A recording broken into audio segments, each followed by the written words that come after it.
ኢትዮጵያ 70 በመቶ እየፈረሰች ነው ሲሉ የቀድሞ ፖለቲከኛ ልደቱ አያሌው ተናገሩ። የጠቅላይ ሚኒስትሩ አዲሱ ተሿሚ ያልተጠበቀ የመልስ ምትን ሰጥቷል። በቆይታችሁ ታደምጣላችሁ።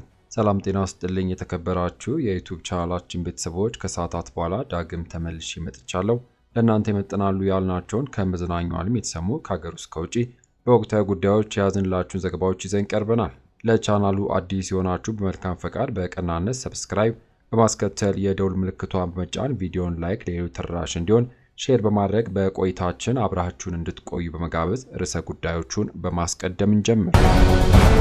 ፖሊስ በባህልና ሃይማኖት ላይ የስድብ ድርጊት በመፈጸም በተለያዩ ማህበራዊ ሚዲያ ላይ ያሰራጨውን ግለሰብ በቁጥጥር ስር መዋሉ ተገልጿል። ዝርዝሩን በመረጃችን ይዘነዋል። በሌላ መረጃ በሱዳን ሁሉም ወገኖች ከግጭት አባባሽ ድርጊቶች እንዲታቀቡ የአፍሪካ ህብረት ማሳሰቡ ተገልጿል። ዝርዝሩ ተዘጋጅቷል። በሌላ መረጃ ተጫዋቹ ሱዋሬዝ በድጋሚ ተናከሰ።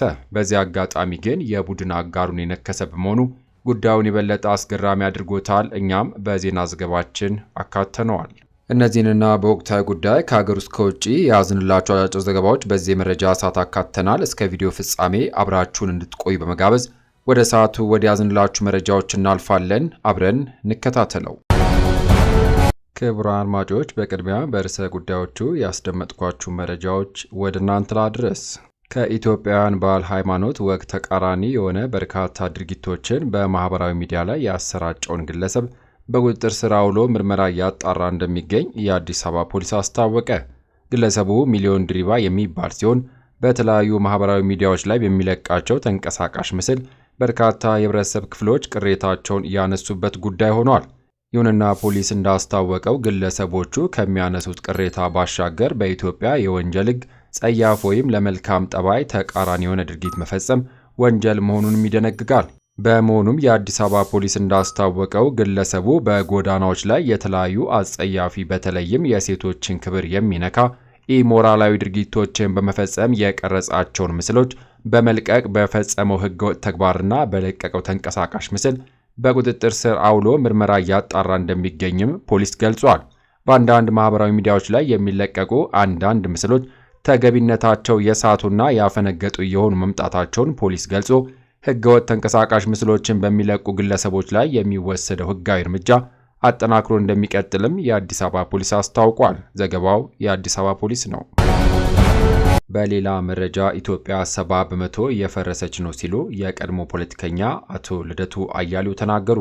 የጠቅላይ ሚኒስትሩ አዲሱ ተሿሚ ግርማ ሰይፉ ማሩ እንደሚከተለው የመልስ ምት ሰጥተዋል። ጎበዝ፣ ትንሽ ሂሳብ የምናውቅ ሰዎች 70 ከመቶ እየፈረሰ ያለ ነገር ነው። ምልክቱ ብዙ ነው።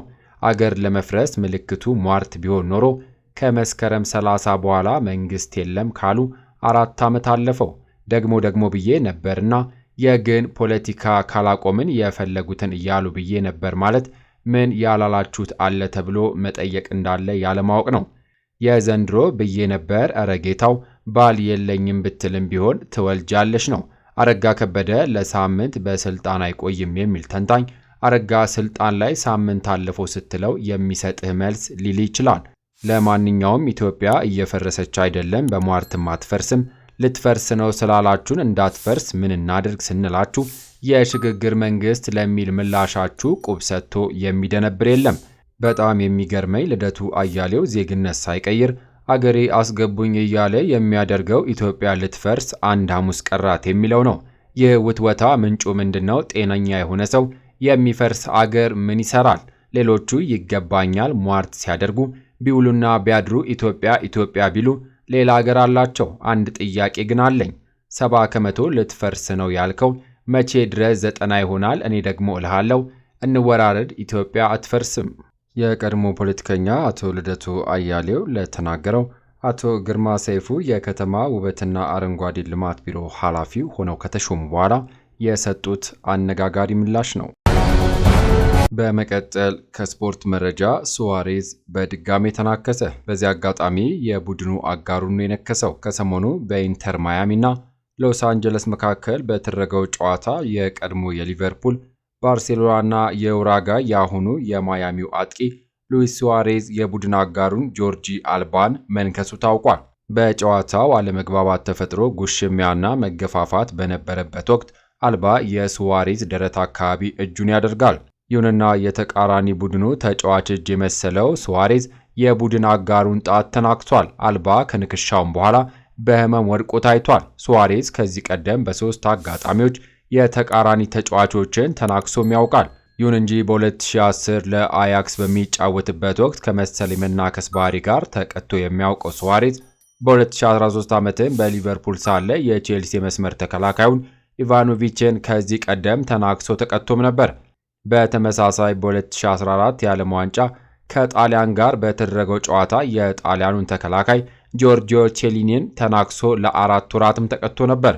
አመላይ ለቅ እንዲሉ ሱዋሬዝ አሁንም መናከሱን ቀጥሏል። በዚህ አጋጣሚ ግን የቡድን አጋሩን የነከሰ መሆኑን ጉዳዩን የበለጠ አስገራሚ አድርጎታል። በሌላ መረጃ በሱዳን ወገኖች ከግጭት አባባሽ ድርጊቶች እንዲታቀቡ የአፍሪካ ህብረት አሳሰበ። የአፍሪካ ህብረት ኮሚሽን ሊቀመንበር መሐመድ አሊ ዩሱፍ በሱዳን ሁሉም ወገኖች ከግጭት አባባሽ ድርጊቶች እንዲታቀቡ አስጠንቅቋል።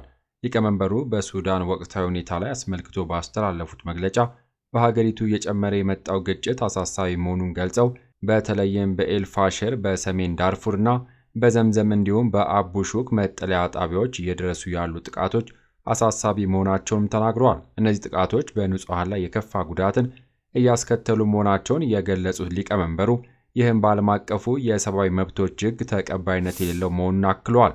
ሊቀመንበሩ በደረሰው ጥቃት ጉዳት ለደረሰባቸው ቤተሰቦችና ለመላው የሱዳን ሕዝብ መጽናናትንም ተመኝቷል።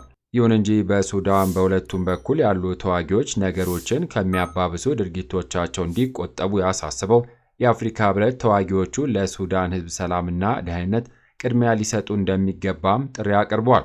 በሱዳን የሚገኙት ሁሉም አካላቶች ዘላቂ የሆነ የተኩስ አቁም ስምምነት እንዲያደርጉም ህብረቱ አሳስቧል።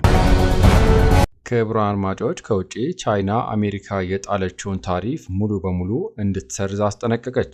የቻይና ባለሥልጣናት ሰሞኑን ዶናልድ ትራምፕ በአገራቸው ላይ የጣሉትን ተጨማሪ ታሪፍ ተከትሎ አሜሪካ ይህንን ውሳኔዋን ሙሉ በሙሉ እንድትሰርዝ አስጠንቅቋል። ይሁንና ዶናልድ ትራምፕ በአገራት ላይ ሊጥሉት ያቀዱትን ታሪፍ ለ90 ቀናት እንዲዘገይ በዚህ ሳምንት አሳውቋል። በአንጻሩ በቻይና ምርቶች ላይ የሚጥሉትን ታሪፍ ደግሞ ወደ 145% ከፍ አድርጓል።